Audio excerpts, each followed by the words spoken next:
नमो नमः साथियों। एक बार पुनः आपका बहुत बहुत स्वागत, बहुत बहुत अभिनंदन।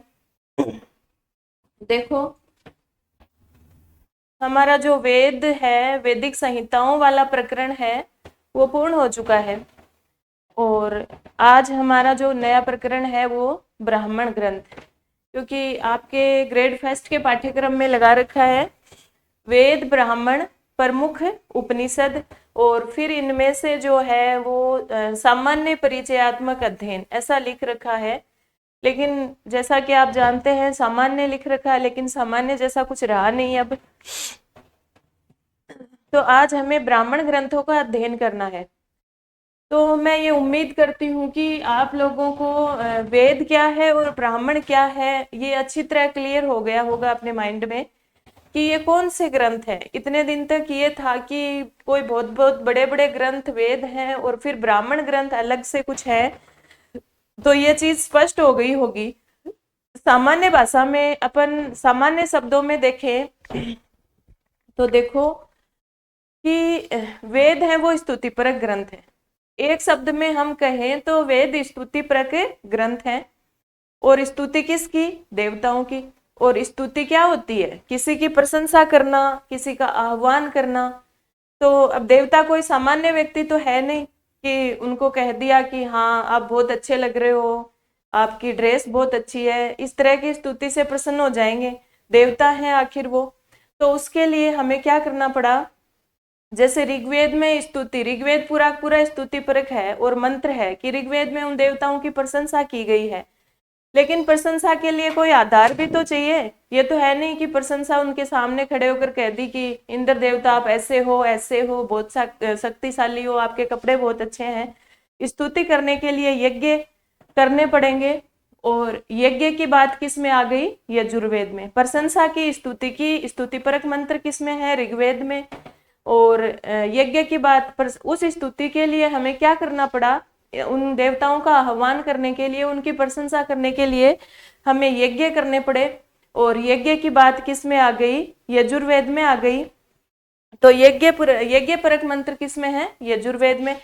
अब मान लो यज्ञ से पार नहीं पड़ी और स्तुति से भी पार नहीं पड़ी, कुछ मंत्रों को हमें गाकर सुनाना पड़ा। कुछ देवता ऐसे हैं जो मंत्रों का पाठ करने से प्रसन्न नहीं हुए, तो उनके सामने गीत की तरह उनको गाया गया। तो वो गीत वाली बात, गान वाली बात किस में आ गई? सामवेद में। तो सामान्य सी बात है, कोई भेद वाली बात है ही नहीं। हमने पहले देवताओं की प्रशंसा करी, स्तुति करी, वो ऋग्वेद में, ऋग्वेद के मंत्रों में आ गई। प्रशंसा करने के लिए हमें यज्ञ करने पड़े, तो यज्ञ वाले मंत्र यजुर्वेद में आ गए। फिर गा करके उन मंत्रों को सुनाया, वो सामवेद में आ गए। तो सामवेद गीत परक वेद है और अथर्ववेद लौकिक वेद है, क्योंकि तीनों वेदों से ही उसका जो प्रतिपाद्य विषय है वो अलग है। क्योंकि उसमें किसी को नष्ट करना, किसी बीमारी को नष्ट करना, किसी शत्रु को नष्ट करना, किसी पे जादू टोना करना, ये सारी चीजें आत्मविद्या वाली बातें अथर्ववेद में आ गई।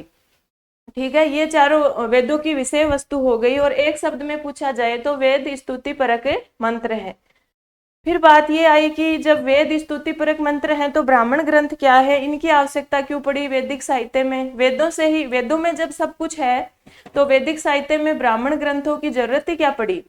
तो बात ये है कि जैसे कोई पुस्तक होती है बहुत ही कठिन, तो हम क्या करते हैं? अगर वो समझ में नहीं आती तो आप क्या करते हैं? उसकी गाइड चाहिए, उसकी पासबुक चाहिए, या उसका अनुवाद चाहिए, कुछ तो चाहिए।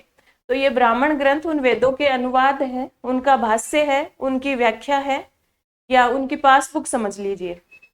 मतलब किसी वेद की किसी संहिता को पढ़ना है तो पहले उसके ब्राह्मण ग्रंथ को पढ़ना होगा, क्योंकि वेदों का सरलीकरण ही ये ब्राह्मण ग्रंथ है और कुछ नहीं।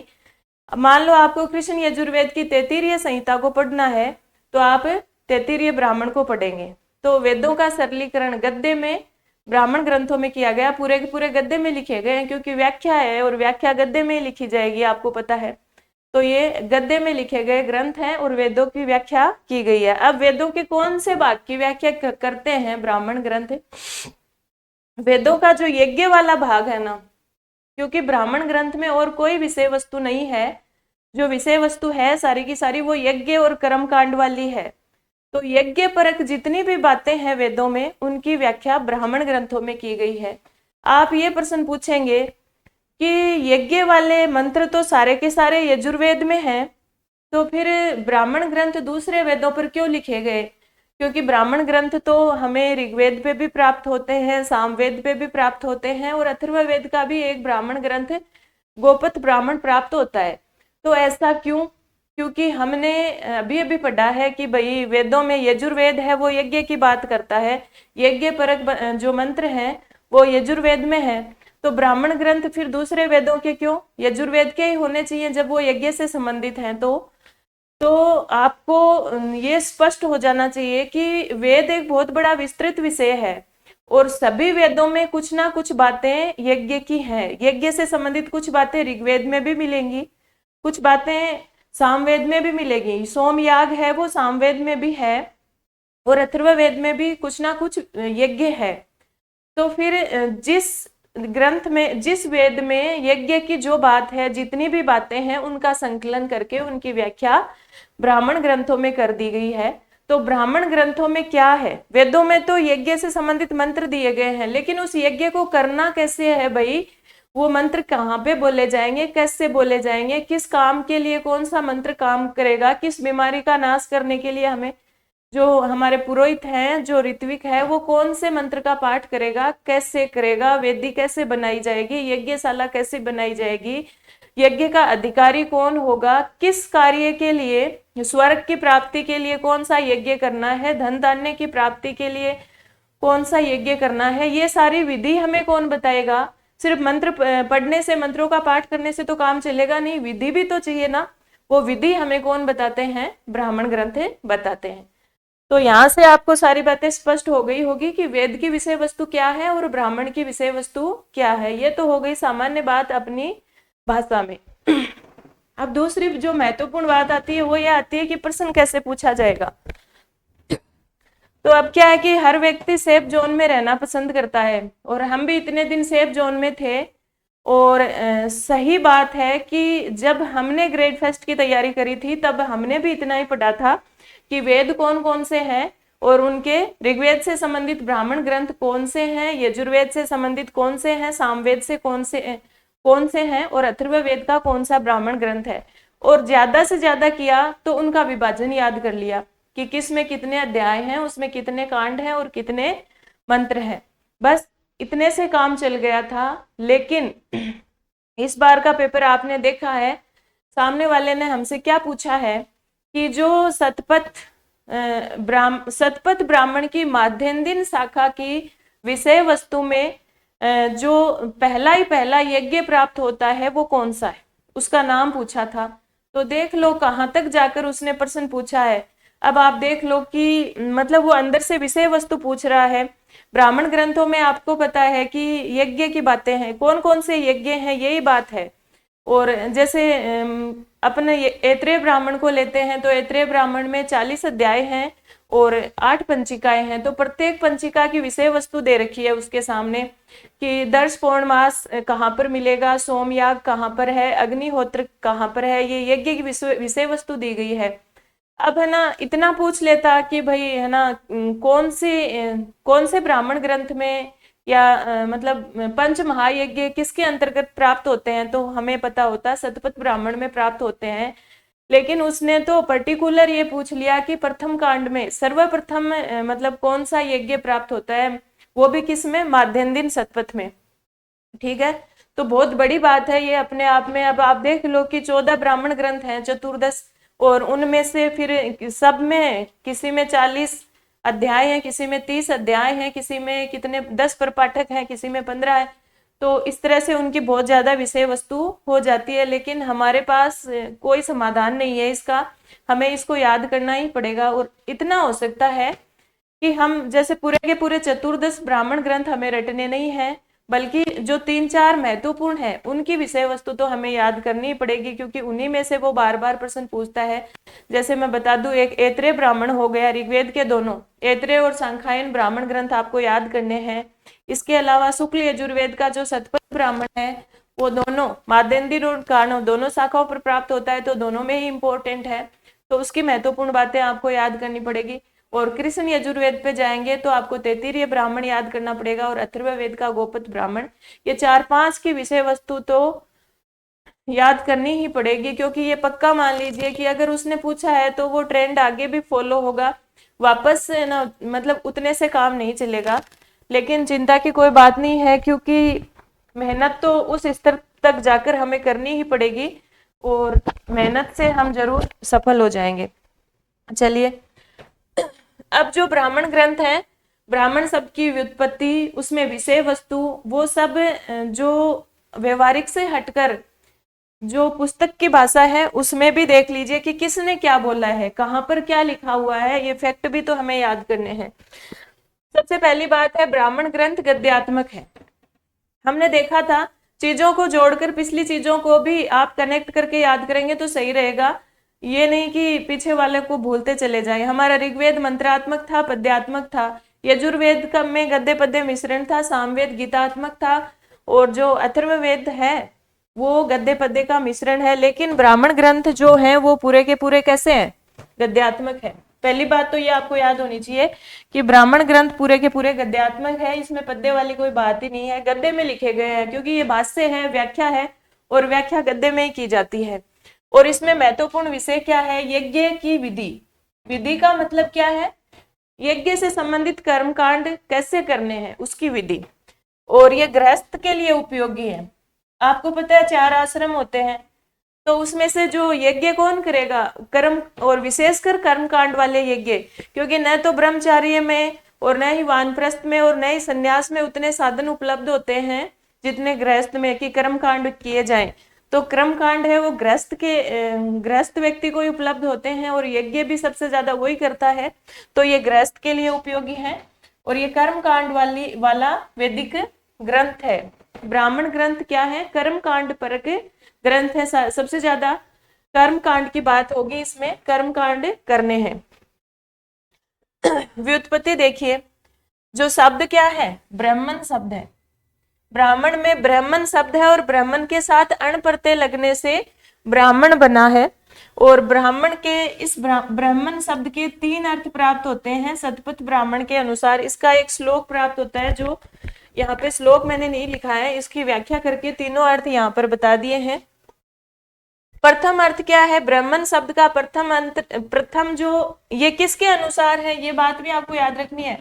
शतपथ ब्राह्मण, ये शतपथ ब्राह्मण है ना, इसमें से देखो इस बार भी प्रश्न पूछा गया है और हर बार प्रश्न पूछा जाता है, क्योंकि ये सबसे इंपॉर्टेंट है।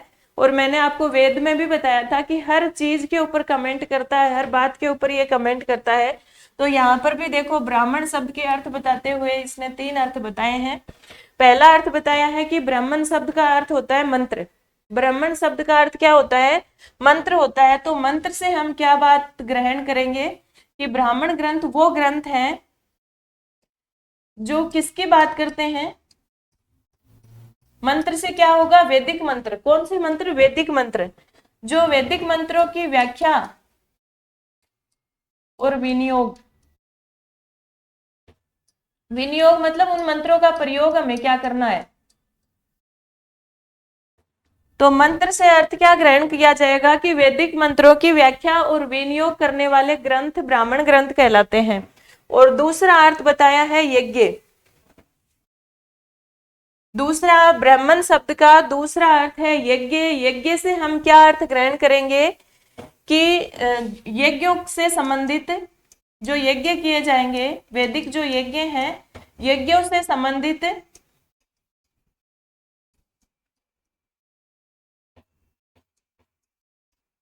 यज्ञों से संबंधित समस्त विवरण हमें कहाँ प्राप्त होगा? यज्ञ कैसे करने हैं, कब करने हैं, किस चीज के लिए कौन से यज्ञ करना है, उसकी विधि क्या रहेगी, ऋत्विक कौन होगा, अधिकारी कौन होगा, ये सारी बातें हमें कहाँ प्राप्त होगी? ब्राह्मण ग्रंथों में। और तीसरा अर्थ बताया है पवित्र ज्ञान या रहस्यात्मक विद्या। तो वैदिक साहित्य से संबंधित पवित्र ज्ञान और रहस्यात्मक विद्या का उद्घाटन करने वाले ग्रंथ ब्राह्मण ग्रंथ कहलाएंगे। ये 3 अर्थ ब्राह्मण शब्द के 3 अर्थ हो गए। पहला मंत्र, दूसरा यज्ञ, तीसरा पवित्र ज्ञान और रहस्यात्मक विद्या। तीनों के तीनों अर्थ शतपथ ब्राह्मण में कहे गए हैं। शतपथ ब्राह्मण किससे संबंधित है? शुक्ल यजुर्वेद की माध्यन्दिन और काणव, दोनों संहिताओं पर प्राप्त होता है। और ये क्या कहता है, इसमें रटना कुछ नहीं है। पहली बात उन्होंने कही कि ब्राह्मण शब्द का अर्थ मंत्र है, तो मंत्र से ब्राह्मण ग्रंथ क्या होंगे, जो वैदिक मंत्रों की व्याख्या और विनियोग करेंगे वो ग्रंथ ब्राह्मण ग्रंथ होंगे। दूसरा अर्थ बताया यज्ञ, तो यज्ञ का समस्त विवरण जो हमें देंगे, यज्ञ कैसे करना ये विधि हमें जो बताएंगे वो ग्रंथ ब्राह्मण ग्रंथ कहलाएंगे। और तीसरा है पवित्र ज्ञान या रहस्यात्मक विद्या। तो ये तो हो गया इसका सामान्य अर्थ जो शतपथ ब्राह्मण ने बताया है। और मूल रूप से यज्ञों की आध्यात्मिक, आदि भौतिक और वैज्ञानिक व्याख्या जो ग्रंथ करते हैं वो ब्राह्मण ग्रंथ कहलाते हैं। तो आपको स्पष्ट हो गया होगा कि ब्राह्मण ग्रंथों में सिर्फ और सिर्फ यज्ञों के कर्म कांड की बातें हैं और कुछ भी नहीं है। ठीक है, अब देखो मीमांसा दर्शन। अब ये मीमांसा दर्शन क्या कहता है, मीमांसा दर्शन ब्राह्मण ग्रंथों के बारे में क्या कहता है। मीमांसा दर्शन का नाम आ गया तो ये बार बार आता है, तो आपको क्लियर कर दूं कि ये मीमांसा दर्शन क्या है और वेदों के विषय में क्यों बताता है। क्योंकि ये मीमांसा दर्शन है ना, ये वैदिक दर्शन है। किस प्रकार का दर्शन है, वैदिक दर्शन है। वैदिक दर्शन क्यों है, देखो हमारे 6 षड दर्शन है ना, हमारा 6 आस्तिक दर्शन है, सांख्य, योग, न्याय, वैशेषिक, पूर्व मीमांसा और उत्तर मीमांसा, ये हमारे 6 दर्शन है। और ये 6 दर्शन है, इनमें से जो मीमांसा दर्शन है ना वो वेदों के विषय में बात करता है। एक जिसमें जिसे 2 भागों में बांटा है, एक तो पूर्व मीमांसा और एक उत्तर मीमांसा। पूर्व मीमांसा है ना वो तो वेद, ब्राह्मण और आरण्यकों के विषय में बात करता है, उनके ऊपर चर्चा करता है। और जो उत्तर मीमांसा है वो उपनिषदों पर बात करता है। तो उपनिषद को क्या कहते हैं, आपको पता है वेद का अंतिम भाग क्या है, उपनिषद। तो उपनिषद को हम वेदांत कहते हैं। तो वेदांत दर्शन कौन सा है, उत्तर मीमांसा। तो ये प्रश्न आपसे पूछा जा सकता है वेद से कनेक्ट करके भी, और दर्शन भी आपके पाठ्यक्रम में लगाया हुआ है ना, सांख्य कारिका वगैरह। तो वैदिक दर्शन कौन सा है, तो मीमांसा दर्शन वेदों पर बात करता है जो वैदिक दर्शन है। और मीमांसा दर्शन के भी 2 भाग हैं, एक तो पूर्व मीमांसा। तो पूर्व मीमांसा तो वैदिक संहिताओं की, ब्राह्मण की और आरण्यक की बात करता है। उत्तर मीमांसा उपनिषदों पर बात करता है, चर्चा करता है, इसलिए उसे वेदांत दर्शन कहते हैं। तो अब ये प्रश्न नहीं उठेगा माइंड में कि ये मीमांसा दर्शन बार बार बीच में क्यों आ रहा है। तो ब्राह्मण ग्रंथों के बारे में मीमांसा दर्शन ने क्या बात कही है कि मंत्र भाग या संहिता ग्रंथों के अतिरिक्त जो वेद भाग है उसे ब्राह्मण कहते हैं। कि जो हमारे मंत्र थे ना, मंत्र कौन से मंत्र, वो स्तुति परक मंत्र, ऋग्वेद वाले मंत्र, यजुर्वेद वाले यज्ञ परक मंत्र, सामवेद वाले गीतों वाले मंत्र और अथर्ववेद वाले सारे जादू टोने वाले मंत्र, उन मंत्रों के अतिरिक्त जो वेद भाग बच जाता है ना, यानी जो व्याख्या वाला भाग है वो ब्राह्मण ग्रंथ कहलाता है। ऐसा किसने कहा है, मीमांसा दर्शन ने कहा है।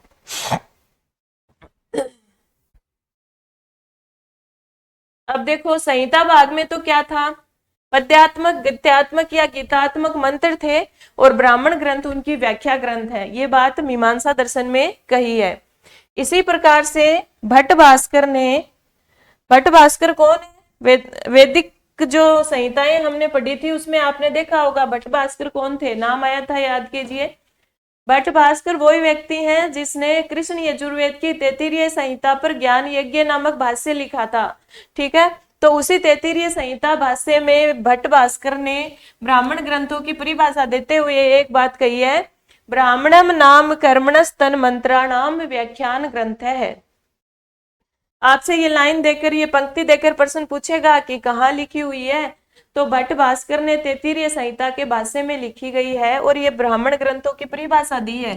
तो क्या परिभाषा दी है कि ब्राह्मणन नाम, कि निश्चित रूप से ब्राह्मण वो ग्रंथ है जो व्याख्यान ग्रंथ है। किसकी व्याख्या करते हैं, कर्मण है तन मंत्राणाम, कर्म कांड और मंत्रों की व्याख्या करते हैं।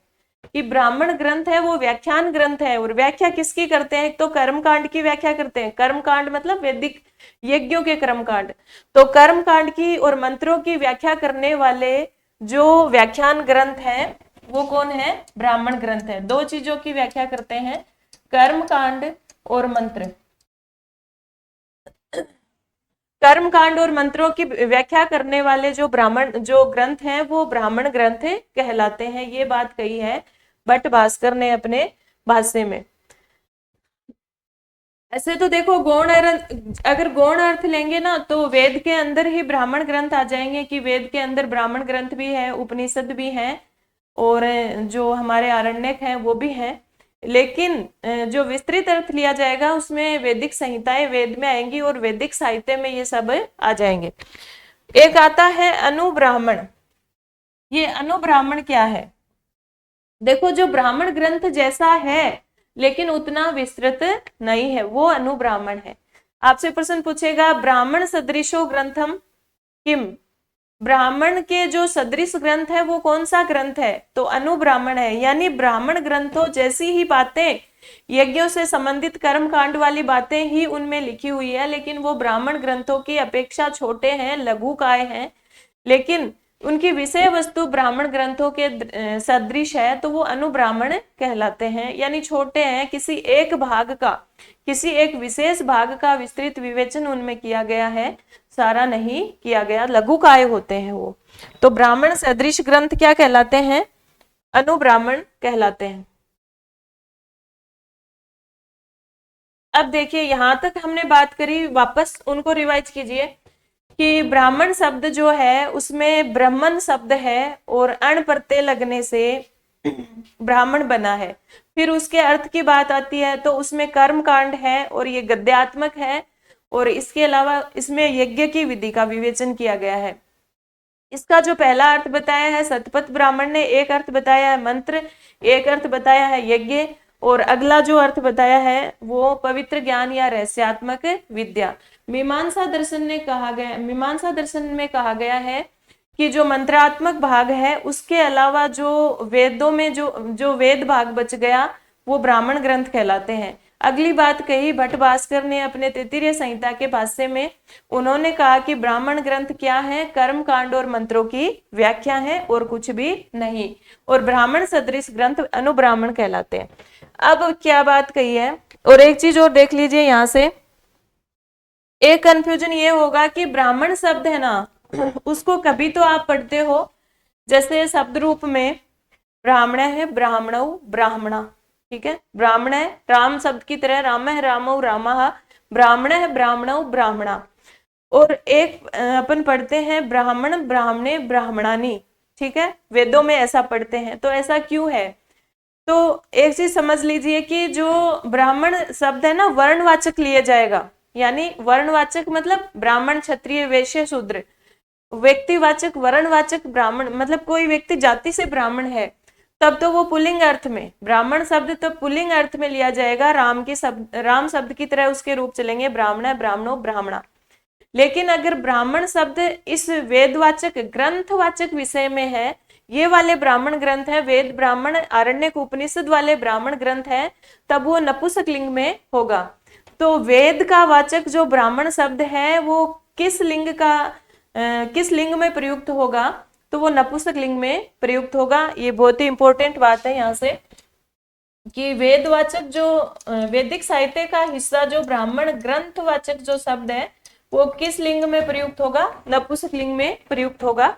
इसलिए उन ब्राह्मण ग्रंथों के लिए ब्राह्मणानी ऐसा शब्द आप पढ़ते हैं। अब देखो संहिता भाग और ब्राह्मण भाग में अंतर। देखो संहिता भाग में मंत्र थे और ब्राह्मण भाग उनकी व्याख्या है। अब दोनों में अंतर क्या है उसको स्पष्ट किया गया है यहाँ पर, देखिए। ब्राह्मण ग्रंथों में क्या है और संहिताओं में क्या है? संहिताओं में तो मंत्र है और उन मंत्रों का कर्म कांड में विनियोग करना बताया गया है, ठीक है, कि उन मंत्रों का कर्म कांड में हम विनियोग करेंगे, इतनी ही बात बताई है कि मंत्र दे दिया। और मतलब जैसे यजुर्वेद को आप लेंगे, यजुर्वेद संहिता की बात करेंगे तो यजुर्वेद संहिता में आपको बता दिया कि दर्श पौर्णमास याग के लिए ये मंत्र प्रयुक्त होना है, सोम याग के लिए ये मंत्र प्रयुक्त होना है। तो ये विनियोग वाली बात यहाँ पर आ गई, ठीक है। ये विनियोग तो हमें संहिता ग्रंथों में पता चल गया, लेकिन ब्राह्मण ग्रंथ क्या है? विनियोग की विधि बताता है कि यज्ञ से संबंधित मंत्रों का विनियोग तो हमें संहिता भाग में पता चल गया, मंत्र भाग में पता चल गया, लेकिन उनका विनियोग हम कैसे करेंगे? ये तो वही बात हो गई, हमें कोई खजाना मिल गया, कोई जादू की छड़ी मिल गई, लेकिन अब करें क्या, उसको प्रयोग कैसे करें? और प्रयोग की करने की विधि के बिना तो कोई भी वस्तु व्यर्थ है। तो वही बात है कि हमें मंत्र तो मिल गए थे, लेकिन उन मंत्रों की विधि हमें कहाँ प्राप्त हो गई? ब्राह्मण ग्रंथों में प्राप्त हुई है। तो जो संहिता भाग है वो मूल है, और उनका व्याख्यान या उनका भाष्य है वो ब्राह्मण ग्रंथ है। तो ये बात मैंने पहले ही बता दी कि वेदों की पासबुक है ब्राह्मण ग्रंथ। वेदों में जो यज्ञ परक बातें हैं उनकी पासबुक है, उनकी कुंजी है ब्राह्मण ग्रंथ। तो एक मूल है, दूसरा उसका व्याख्यान है। इस तरह से दोनों एक दूसरे के पूरक हो गए। एक के बिना दूसरे का काम नहीं चलता। न तो हमें मंत्रों के बिना काम चलेगा, मंत्रों के बिना यज्ञ नहीं होगा, और उन मंत्रों को यज्ञ में प्रयोग करने की विधि हमें नहीं बताएगी तो भी काम नहीं होगा। तो दोनों एक दूसरे के पूरक है। ठीक है। तीसरा अंतर क्या है? जो मंत्र भाग है ना, अधिकांशतः छंदोबद्ध है। वैदिक संहिताओं में जो मंत्र है वो छंदोबद्ध है। आपको पता है कि छंद के बिना कोई भी पद्य नहीं होता, वो छंद से युक्त है। लेकिन कुछ भाग है ना, कुछ भाग तो उसमें भी गद्यात्मक है। जैसे यजुर्वेद में कुछ भाग गद्यात्मक है, और अथर्ववेद का याद कीजिए, 15वां और 16वां कांड पूरा का पूरा गद्यात्मक है। चीजें याद आ रही है ना? तो पूरा का पूरा गद्यात्मक, उसमें कुछ चीजें हैं और कुछ आधा पद्यात्मक है। लेकिन ब्राह्मण ग्रंथ है वो सर्वथा गद्यात्मक है। ब्राह्मण ग्रंथ में पद्य वाली कोई भी बात नहीं है, पूरा का पूरा गद्यात्मक है। अब जो संहिता भाग है वो स्तुति प्रधान है, मतलब ऑल ओवर देखा जाए तो स्तुति प्रधान है, और अलग अलग देखा जाए तो ऋग्वेद में देवों की स्तुति की गई है, यजुर्वेद में विविध यागों से संबंधित मंत्र है, सामवेद है वो उपासना परक मंत्र है, उपासना परक वेद है, और जो अथर्ववेद है वो क्या है? रोग निवारण, शत्रु नाशन और अभिचार वाला है। यानी ऑल ओवर स्तुति प्रदान है। लेकिन ब्राह्मण ग्रंथ है उसमें यज्ञ की विधि बताई गई है, यज्ञ कब करना है, कहाँ करना है, कैसे करना है, अधिकारी कौन है, क्या क्या सामग्री हमें जुटानी है, ऐसे विविध विधि विधान की व्याख्या की गई है। इधर स्तुति है, इधर विविध विधि विधान की व्याख्या है। जो मंत्र है, जो संहिता भाग है वो थोड़ा क्लिष्ट है। आपको पता है जो पद्य होगा वो थोड़ा क्लिष्ट होगा, उसमें मतलब समास आदि का प्रयोग भी ज्यादा किया गया है और क्लिष्ट शब्दों का प्रयोग किया गया है। लेकिन ब्राह्मण ग्रंथों में उनका सरलीकरण कर दिया गया है, तो ब्राह्मण ग्रंथ है वो सरल भाषा में प्रयुक्त किए गए हैं। ये इनके कुछ 5 अंतर हैं। यानी इधर स्तुति प्रदान है, उधर कर्मकांड की व्याख्या की गई है, इधर छंदोबद्ध है, उधर पूरा का पूरा गद्य है। दोनों एक दूसरे के पूरक हैं, एक मूल है, दूसरा उसकी व्याख्या है। तो यहाँ से आपको बातें समझ आ गई होंगी। चलिए आगे बढ़ते हैं। ये हो गया इन दोनों का अंतर। ब्राह्मण ग्रंथों की भाषा जो है वो वैदिक और लौकिक संस्कृत को जोड़ने वाली कड़ी है। देखो कैसे है, ये प्रश्न भी पूछा जाने वाला है, एक महत्वपूर्ण बात है, यहाँ से सामान्य प्रश्न नहीं है कि कौन से ग्रंथ हैं जो वैदिक और लौकिक संस्कृत को जोड़ने वाली कड़ी है। देखो ब्राह्मण जो मंत्र भाग है, जो संहिता भाग है वो मूल है, उनमें पूरे की पूरी वैदिक भाषा है, उनमें पूरे के पूरे वैदिक मंत्र हैं। लेकिन ब्राह्मण ग्रंथों में उनका सरलीकरण किया गया है, तो थोड़ी थोड़ी जो लौकिक भाषा है उनका प्रयोग कर दिया ऋषियों ने, ताकि एक सामान्य व्यक्ति समझ सके। एक सामान्य व्यक्ति जो वेद को नहीं समझ सकता, जो संस्कृत पढ़ा हुआ नहीं है, संस्कृत का विद्यार्थी नहीं है, जो वैदिक मंत्रों को समझ नहीं सकता, उनका उच्चारण भी गलत करेगा, वो ब्राह्मण ग्रंथों को पढ़ के सरल भाषा में हर चीज को समझ सकता है। इसीलिए उसमें सरल शब्द डाले गए, और सरल शब्द है वो लौकिक संस्कृत से संबंधित होंगे। तो वैदिक और लौकिक संस्कृत को जोड़ने वाली कड़ी, भाषा को जोड़ने वाली कड़ी जो है वो है क्या है? ब्राह्मण ग्रंथ है। वेद से हम अर्थ लेंगे वैदिक संहिता का, और वैदिक वांग्मय में संहिता भी आ जाएगी, ब्राह्मण भी आ जाएंगे, उपनिषद भी आ जाएंगे, आरण्यक भी आ जाएंगे, और साथ में फिर वेदांग भी जुड़ जाएंगे। वैसे संहिता वेद का ही अंग है वेदांग, इसलिए इसको अलग से नहीं लिया गया है। तो इस तरह से ये बात यहाँ से हो गई। ये चीज मैं आपको पहले बता चुकी हूँ, तो इस पे ज्यादा व्याख्यान नहीं करते हैं। अब गौण अर्थ लिया गया है आपस्तंभ स्रोत सूत्र में। मैंने आपको पहले ही कहा था कि गौण अर्थ में हम जब वेद कहेंगे तो वेद से क्या समझाया जाएगा कि चारों वेद भी आ गए, उनके ब्राह्मण ग्रंथ भी आ गए, आरण्यक भी आ गए और उपनिषद भी आ गए। लेकिन पर्टिकुलर अब जब बात आती है तो वेद से वैदिक संहिताओं को ही ग्रहण करना है, और वैदिक वांग्मय से और वैदिक साहित्य से ये सब आ जाएंगे। यही बात गौण अर्थ में अपस्तंभ स्रोत सूत्र में कही गई है कि मंत्र ब्राह्मणियों वेद नाम ध्येयम, कि मंत्र और ब्राह्मण दोनों को मिलाकर वेद कहते हैं। ये बात कहाँ लिखी हुई है? अपस्तंभ स्रोत सूत्र में। तो आपसे प्रश्न पूछेगा मंत्र ब्राह्मणियों वेद नाम ध्येयम ऐसा कहाँ लिखा हुआ है? तो अपस्तंभ स्रोत सूत्र में। अब देखो, आपके एक कंफ्यूजन होता होगा कि ऋषि क्या होते हैं और आचार्य क्या होते हैं। कभी कभी हमें नाम पढ़ने को मिलता है आचार्य और कभी कभी हमें पढ़ने को मिलता है ऋषि। तो दोनों में अंतर क्या है? तो बहुत बार आपने पढ़ा होगा ऋषियों मंत्र दृष्टार है, ऋषियों मंत्र दृष्टार है। मंत्र दृष्टा ऋषि हैं। और कौन से मंत्रों के दृष्टा? वैदिक संहिताओं में जो मंत्र लिखे हुए हैं उनके दृष्टा, उनको देखने वाले, उनकी व्याख्या करने वाले, उन्हें हम लोगों को समझाने वाले, आगे से आगे ट्रांसफर करने वाले, जो वैदिक संहिताओं के मंत्रों से संबंधित हैं, वो कौन है? ऋषि। लेकिन आचार्य कौन है? जिन्होंने ब्राह्मण ग्रंथों को देखा है या रचा है। आपको पता है वेद तो किसी पुरुष के द्वारा नहीं रचे गए, लेकिन ब्राह्मण ग्रंथों को तो ऋषियों ने लिखा है आगे व्याख्या करके, वेदों की व्याख्या करके, उसमें यज्ञ का सार निकालकर किसने लिखा है? ऋषियों ने ही तो लिखा है। तो वो वाले ऋषि आचार्य कहलाते हैं। तो ऋषि और आचार्य में भेद, ब्राह्मण ग्रंथों से संबंधित हैं वो आचार्य कहलाएंगे और वैदिक संहिताओं के मंत्रों से संबंधित हैं वो ऋषि कहलाएंगे। ठीक है, तो यहां से ये बात आपको स्पष्ट हो गई होगी। अब चलिए आगे बढ़ते हैं। ये सामान्य परिचयात्मक बात हो गई ब्राह्मण ग्रंथों की। अब ब्राह्मण ग्रंथों के जो प्रतिपाद्य विषय हैं उस पर बात आती है, क्योंकि यहाँ से नेट परीक्षा में मैंने तो लगभग जो ब्राह्मण ग्रंथों का प्रतिपाद्य विषय है उसमें मतलब हर साल एक प्रश्न आता है। तो प्रतिपाद्य विषय का मतलब है इसमें वर्ण्य विषय क्या है, क्या लिखा हुआ है ब्राह्मण ग्रंथों में।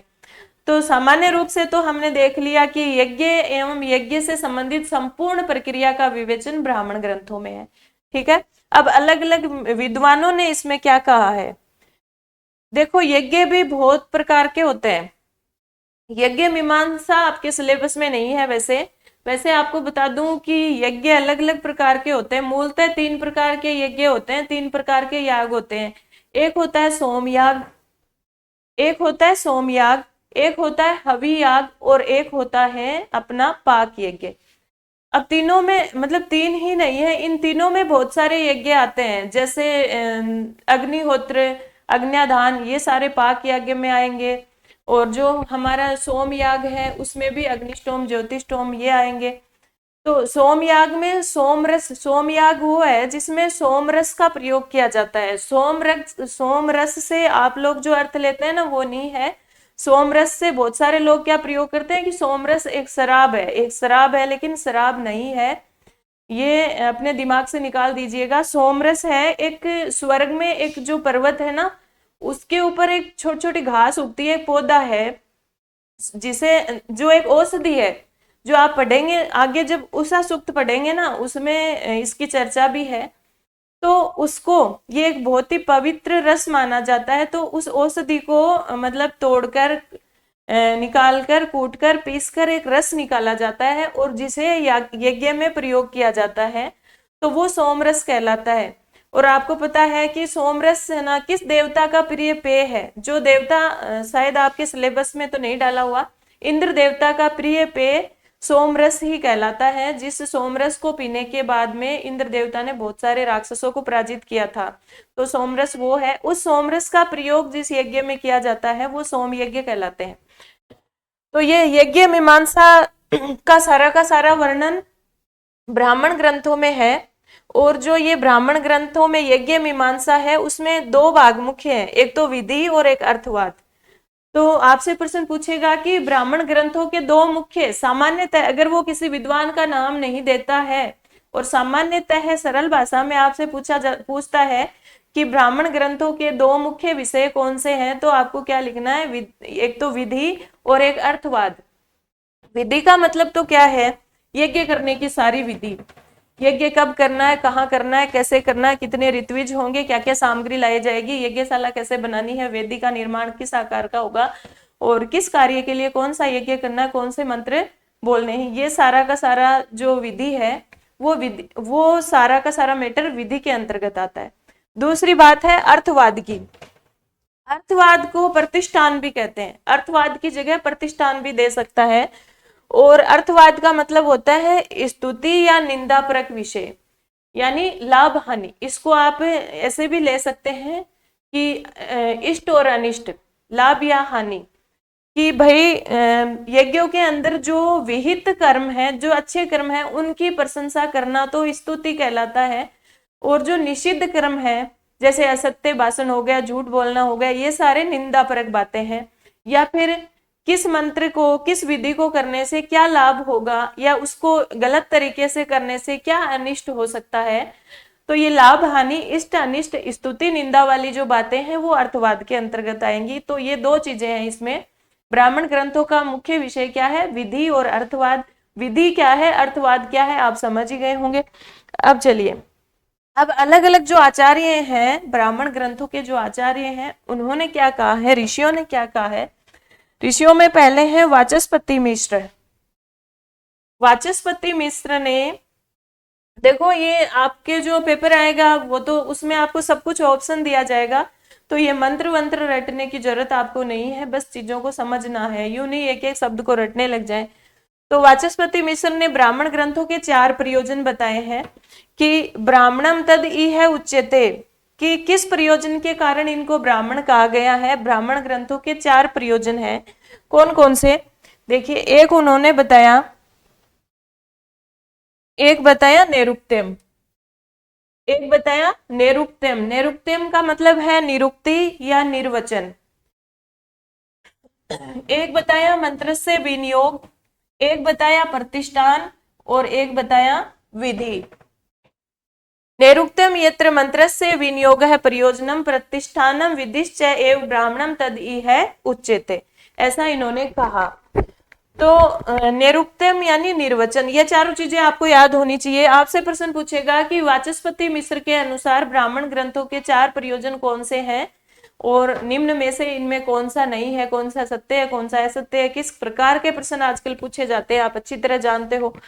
तो निर्वचन का मतलब है, निरुक्ति या निर्वचन एक ही चीज है। इसका मतलब है कि जो शब्द होते हैं, कुछ वैदिक शब्द हैं, उनमें उसका नाम, वो नाम क्यों पड़ा, कि किसी शब्द का, किसी वस्तु का जो नाम है उसका वो नाम ही क्यों रखा गया, इसके ऊपर जब विवेचन किया जाता है तो वो निर्वचन कहलाता है, निरुक्ति कहलाता है। जैसे मान लो अग्नि को ले लीजिए, जैसे अग्नि का नाम अग्नि क्यों पड़ा, तो इसकी व्याख्या की गई है। फिर उसमें कहा कि अग्रम परिणीयते, जो सबसे देवताओं में सबसे आगे रहता है वो अग्नि है। अंगम नेति सन्न माने, जो अपने पास में आने वाले को अपने अंदर समाहित कर लेता है, जलाकर खाक कर देता है, वो अग्नि कहलाता है। अग्रम यज्ञ सुपरणीयते, जिसे हम आगे आगे रखते हैं, यज्ञ में सबसे पहले बुलाते हैं, वो अग्नि देवता है। तो इस तरह से अग्नि देवता का नाम, या मतलब अग्नि का नाम अग्नि क्यों पड़ा, इस तरह की व्याख्या करना निर्वचन कहलाता है। समझ तो गए होंगे। तो ये निर्वचन है, निर्वचन को रटना नहीं है। निर्वचन मतलब निरुक्ति, किसी भी शब्द का नाम, किसी भी वस्तु का नाम, वो नाम क्यों पड़ा, ये बात निर्वचन कहलाती है। फिर मंत्र से विनियोग, मंत्र से विनियोग का मतलब है मंत्रों का प्रयोग करना। विभिन्न जो वैदिक मंत्र हैं, विभिन्न यज्ञों से संबंधित मंत्र हैं, उनका प्रयोग कैसे करना है, उनका किसी विशेष यज्ञ में विशिष्ट मंत्र का प्रयोग करना विनियोग कहलाता है। फिर एक उन्होंने बताया प्रतिष्ठान। प्रतिष्ठान वही है अर्थवाद। अभी अभी मैंने बताया कि किस मंत्र से क्या हानि है, क्या लाभ है, असत्य भाषण निषिद्ध है, या जो श्रेष्ठ बातें उनकी प्रशंसा करना, वो सारा का सारा अर्थवाद या प्रतिष्ठान कहलाता है। और चौथा क्या है, विधि। अब देखो उन्होंने प्रतिष्ठान कहा है तो आपको प्रतिष्ठान ही याद रखना है। प्रतिष्ठान और अर्थवाद दोनों एक ही चीज है। तो अगले ने मूलतः नैरुक्त्य शब्द का प्रयोग करना है तो आपको नैरुक्त्य याद रखना है, और वाचस्पति मिश्र ने प्रतिष्ठान शब्द का नाम लिया है तो प्रतिष्ठान ही आपको याद रखना है। इतना तो समझ रहे हो आप। और विधि। चौथा प्रयोजन बताया विधि। विधि का मतलब है जो वैदिक जो यज्ञ के जो कार्य क्रियाकलाप हैं, जो कर्म कांड है, उनको करने की विधि। ये हम अच्छी तरह जान ही चुके हैं। तो वाचस्पति मिश्र ने 4 प्रयोजन बताए हैं। फिर आगे और किसने बताए हैं? मीमांसा दर्शन का वापस नाम आ गया। देखो इसीलिए मैंने आपको बताया था कि ये क्या है, वैदिक दर्शन है, वेदों पर बात करता है। तो मीमांसा दर्शन के ऊपर भाष्य लिखा है। मीमांसा दर्शन से संबंधित है ये शाबर स्वामी, और इन्होंने शाबर भाष्य लिखा है। तो इस शाबर भाष्य में 10 प्रतिपाद्य विषय बताए हैं। ब्राह्मण ग्रंथों के 10 प्रतिपाद्य विषय बताए हैं, और वेरी वेरी इंपॉर्टेंट है ये, बहुत ही महत्वपूर्ण है ये चीज कि जो साबर भाष्य में ब्राह्मण ग्रंथों के 10 प्रतिपाद्य विषय बताए हैं, उनमें से ये कौन सा नहीं है या निम्न में से कौन सा है, ऐसा प्रश्न हर बार एक प्रश्न आता है। तो देखो ये कौन कौन से 10 विषय बताए हैं। हेतु निर्वचन, हेतु का मतलब होता है कारण। देखो हेतु निर्वचन, निंदा प्रशंसा, संशय विधि, प्रक्रिया पुराकल्प, व्यवधारण कल्पना, उपमानम, 10 हेतु विधेयो ब्राह्मण से वे। ये आपको याद हो जाए तो बहुत अच्छी बात है, नहीं याद हो तो अलग अलग इनको समझ लीजिए। हेतु निर्वचन, पहला जो इन्होंने जो बताया, वो जो प्रतिपाद्य विषय बताया वो हेतु। हेतु का मतलब है कि यज्ञ में अगर कोई भी क्रिया की जाती है, कोई भी क्रियाकलाप किया जाता है, तो उस विधि का, उस कार्य को करने का कारण क्या है, वो कारण ब्राह्मण ग्रंथों में दिया गया है। दूसरा निर्वचन, निर्वचन से तो आप समझ तो गए होंगे कि किसी भी वस्तु का नाम जो है वो वैसा नाम क्यों है, उसकी व्याख्या की गई है, वो निरुक्ति जो की गई है वो निर्वचन के अंतर्गत आएगी। देखो जो अभी अभी वाचस्पति मिश्र है उन्होंने निरुक्ति कहा था, ये निर्वचन कह रहे हैं। तो इतना फर्क आपको याद रखना है, समझना है चीजों को, बार बार देखो पढ़ना तो पड़ेगा इनको। निंदा और प्रशंसा, निंदा और प्रशंसा को इन्होंने अलग अलग लिया है, यानी इन्होंने अर्थवाद नाम नहीं लिया, बल्कि निंदा और प्रशंसा को अलग अलग ले लिया। निंदा का मतलब जो निषिद्ध कर्म है, यज्ञों में जो निषिद्ध कर्म है, कि जो व्यक्ति यज्ञ करता है या करवाता है उसे ये निषिद्ध कर्म नहीं करने हैं, यानी जैसे असत्य भाषण हो गया कि यज्ञ करने या करवाने वाले को असत्य नहीं बोलना है, झूठ नहीं बोलना है, इस तरह से निंदा की गई है। तो ये निंदा परक विषय भी ब्राह्मण ग्रंथों में। प्रशंसा मतलब श्रेष्ठतम कर्म, जैसे यज्ञो वे श्रेष्ठतम कर्म, यज्ञ करना श्रेष्ठ कर्म है, या और भी बहुत सारी बातें हैं जिनकी प्रशंसा की गई है। तो ये भी ब्राह्मण ग्रंथों का प्रतिपाद्य विषय है। संशय का मतलब किसी भी बात के विषय में, किसी भी क्रिया के विषय में अगर कोई संशय हो, कोई भी दुविधा हो मन में, तो उनकी व्याख्या भी ब्राह्मण ग्रंथों में की गई है पहले से ही। विधि, अगला उन्होंने बताया है विधि। विधि का मतलब वही है यज्ञ से संबंधित सारे कर्म कांडों को करने की विधि, उनको करने की प्रक्रिया, वो ब्राह्मण ग्रंथों में दी गई है। प्रक्रिया का मतलब है, प्रक्रिया का मतलब परोपकार वाले जो बातें हैं, ब्राह्मण ग्रंथों में परोपकार वाले बातों की भी चर्चा की गई है। परोपकार वाली बातें जैसे कूप तड़ाग आदि का निर्माण करना, मतलब गरीबों के लिए कुछ ऐसे साधन सुविधाएं जुटाना, वो सारे परोपकार वाले कार्य, पानी आदि की व्यवस्था करना, ये सारे प्रक्रिया के अंतर्गत आएंगे। पुराकल्प, प्रक्रिया और पुराकल्प, पुराकल्प का मतलब है कोई प्राचीन आख्यान, यानी कोई प्राचीन उदाहरण दिया जाए, अच्छे कार्यों के संबंध में कोई प्राचीन उदाहरण दिया जाए, किसी राजा की या महर्षि की कोई कहानी सुनाई जाए, वो क्या कहलाते हैं, पुराकल्प। जैसे ऐतरेय ब्राह्मण में जो सुनय से आख्यान है, हरिश्चंद्र उपाख्यान है, वो सारे पुराकल्प के अंतर्गत आएंगे। फिर है व्यवधारण कल्पना। व्यवधारण और कल्पना दोनों एक ही है, व्यवधारण और कल्पना दोनों एक साथ लिए गए हैं। इनका मतलब है कि हम जब यज्ञ करेंगे ना, तो उसमें जितनी साधन सामग्री चाहिए उसके अनुसार, मतलब हमें पहले ही अनुमान लगा लेना है, उसके अनुसार साधन सामग्री जुटानी है। यानी जैसे जितने व्यक्ति हो जितने वहां पर आगंतुक हों उतने आसन होने चाहिए पहले से, या फिर जितने घोड़े वहां पर यज्ञ में हों उतने जल पात्र उनके लिए हों। तो ये सारी सारी बातें वे उदाहरण कल्पना में आएंगी। और उपमान का मतलब होता है कि किसी उदाहरण को वहां पर लेना और उसकी तुलना करना, उस यज्ञ से संबंधित कोई पहले का कोई आख्यान लेना, कोई उदाहरण लेना और फिर उसकी तुलना वहां से करना, वो कहलाता है उपमान। तो ये 10 विषय बताए हैं किसने, शाबर भाष्य में सबर स्वामी ने, मीमांसा दर्शन से संबंधित है। जो जो कौन कौन से बताए हैं, हेतु, निर्वचन, निंदा, प्रशंसा, संशय, विधि, प्रक्रिया, पुराकल्प, व्यवधारण, कल्पना, उपमानम, 10 एतेतु विधयो ब्राह्मण से वे। अगर ये पूरा पूरा याद हो जाए तो बहुत ही अच्छी बात है, नहीं तो फिर देख लेना इनको ऐसे ही। तो ये हो गई ब्राह्मण ग्रंथों के प्रतिपाद्य विषय की बात। पहले हमने देखा कि ब्राह्मण शब्द का अर्थ क्या है, और ब्राह्मण है वो संहिता भाग से भिन्न कैसे हैं, मूलतः इनमें क्या है। फिर इनके प्रतिपाद्य विषय कि इनके अंदर क्या वर्णन किया गया है। तो वर्णन मुख्य रूप से तो यज्ञ की विधि और अर्थवाद का किया गया है।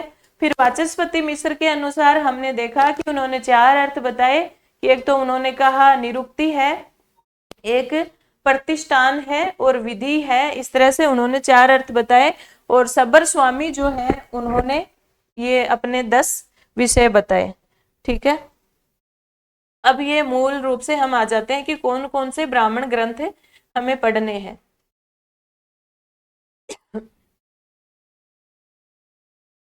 और ऐसा भी आपको दे सकता है कि विधि और विनियोग, विधि और विनियोग किसका विषय है, तो ब्राह्मण ग्रंथों का विषय है।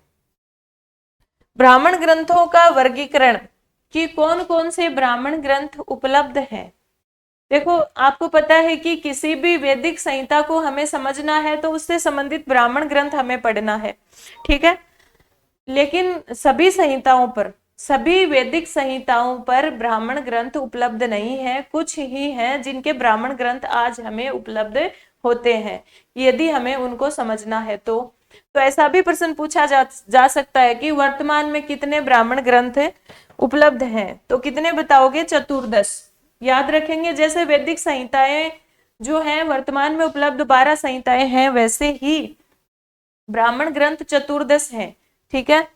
तो अब ये कौन कौन से हैं, देखो इनका वर्गीकरण पहले इतना ही पढ़ना पड़ता था, फिर आगे ना इसी में से प्रश्न आ जाता था, या तो ब्राह्मण ग्रंथों के अर्थ में से पूछ लेता था या फिर प्रतिपाद्य विषय में पूछ लेता था, और फिर ये पूछ लेता था कि किस वेद की किस संहिता से संबंधित कौन सा ब्राह्मण है, या फिर ज्यादा से ज्यादा उसका वर्गीकरण पूछ लेता था। लेकिन आज तो विषय सामग्री बहुत ज्यादा बढ़ गई है। पर आप जानते हो व्याकरण में तो कुछ भी अलग नहीं है, व्याकरण तो वो की वो रहती है, लेकिन इसमें से थोड़ा इसका जो साहित्य है, वैदिक साहित्य मान लो या लौकिक साहित्य हो मानो, उसमें से प्रश्न पूछने का तरीका थोड़ा सा बदल गया है, और थोड़ा गहराई से गहनता से हमें पढ़ना पड़ेगा और थोड़ा समय भी ज्यादा देना पड़ेगा।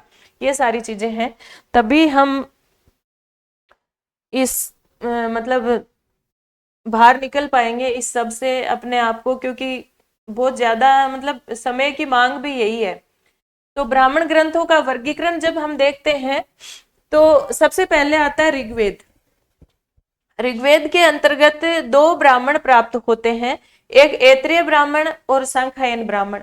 ध्यान रखना आजकल जो ट्रेंड चल पड़ा है, जैसे पूछा जाता है तो वो सांख्यायन ब्राह्मण नहीं देता आपको, नाम कौशितकी ब्राह्मण देता है। कि कौशितकी ब्राह्मण का संबंध किस वेद से है या किस शाखा से है, तो ऋग्वेद की सांख्यायन शाखा से है, क्योंकि जो सांख्यायन ब्राह्मण है ना उसके रचयिता तो कौन है, सांख्यायन ऋषि है। लेकिन ये जो सांख्यायन ऋषि है उनको इसका ज्ञान कौशितकी से प्राप्त हुआ था, इनके गुरु का नाम कौशितकी है। तो उन्होंने अपने गुरु के नाम को अमर करने के लिए इस ब्राह्मण ग्रंथ का नाम रख दिया कौशितकी ब्राह्मण। तो इसको सांख्यायन ब्राह्मण भी कहते हैं, कौशितकी ब्राह्मण भी कहते हैं। तो मूलतः आपको इसके दोनों नाम याद रखने हैं। तो ऋग्वेद से संबंधित 2 ही ब्राह्मण हैं, ऐत्रेय ब्राह्मण और सांख्यायन ब्राह्मण या कौशितकी ब्राह्मण। और आरण्यक भी यही है इसके, और ऐत्रेय उपनिषद भी प्राप्त होगा आपको। और एक तो वैसे ही याद हो जाएगा, ऋग्वेद की एक शाखा भी तो है ना, सांख्यायन शाखा। ऐत्रेय ब्राह्मण साकल शाखा से संबंधित है। शुक्ल यजुर्वेद जो है उसका बहुत ही महत्वपूर्ण है शतपथ ब्राह्मण। अब देखो इस बार भी प्रश्न पूछा है शतपथ ब्राह्मण में से, तो इस बार हो सकता है वो ऐत्रेय ब्राह्मण में से पूछ ले या फिर शतपथ में से ही पूछ ले, क्योंकि सबसे इंपॉर्टेंट अगर कोई ब्राह्मण ग्रंथ है और जिसकी विषय वस्तु है तो वो शतपथ ब्राह्मण ही है। तो शुक्ल यजुर्वेद की आपसे प्रश्न पूछेगा, शुक्ल यजुर्वेद की किस संहिता पर ये शतपथ ब्राह्मण प्राप्त होता है, तो माध्यन्दिन और काणव दोनों संहिताओं पर ये ब्राह्मण ग्रंथ प्राप्त होता है। लेकिन जो फेमस है, जो प्रसिद्ध है, वो है शुक्ल यजुर्वेद की माध्यन्दिन संहिता का शतपथ ब्राह्मण। तो आपको अगर दोनों में से अगर ऑप्शन चूज करना है तो माध्यन्दिन संहिता करेंगे, ठीक है। कृष्ण यजुर्वेद का तैत्तिरीय ब्राह्मण, कृष्ण यजुर्वेद की 4 शाखाएं थी, आपको पता है, तैत्तिरीय, मैत्रायणी, कठ और कपिस्टल, जिसमें से तैत्तिरीय और मैत्रायणी ब्राह्मण प्राप्त होते थे, लेकिन मैत्रायणी ब्राह्मण है वो आजकल पूर्णतः उपलब्ध नहीं है। तो अगर प्रश्न आ जाता है कि मैत्रायणी ब्राह्मण है वो किस वेद से संबंधित है, तो कृष्ण यजुर्वेद से संबंधित है, और वैसे इसकी विषय वस्तु कुछ भी उपलब्ध नहीं है ज्यादा, तो तैत्तिरीय ब्राह्मण ही उपलब्ध है। और सामवेद है ना, आपसे प्रश्न पूछेगा कि सबसे ज्यादा ब्राह्मण ग्रंथ किस वेद पर उपलब्ध होते हैं, तो सामवेद पे। सामवेद के मूलतः है 9 ब्राह्मण है, ठीक है। लेकिन याद रखना अगर वो पूछता है कि जो सायण है, सायण आचार्य ने कौन से मतलब कितने ब्राह्मण ग्रंथ स्वीकार किए हैं, तो 8 ही माने हैं, सायण ने 8 ही माने हैं। सायण जो है वो जैमिनीय ब्राह्मण को नहीं मानता है। ये प्रश्न भी आपसे पूछ सकता है कि सायण जो है सामवेद के किस ब्राह्मण ग्रंथ को नहीं मानता है, तो सायण जैमिनीय ब्राह्मण को नहीं मानता है, और जैमिनीय ब्राह्मण को हम तवलकार ब्राह्मण भी कहते हैं, ठीक है। तो ये सामवेद के 9 ब्राह्मण हैं, कौन कौन से, पंचविंश, पंचविंश में 25 अध्याय होने के कारण इसे पंचविंश कहा गया है। षड्विंश, सामविधाय, सामविधान, आर्षे, देवताध्याय, मंत्र, संहितो उपनिषद और वंश ब्राह्मण, ये तो 8 तो सायण मानता है, और जो अलग से एक और है वो जैमिनीय ब्राह्मण है, और जैमिनीय ब्राह्मण के भी 3 अलग अलग भाग हैं।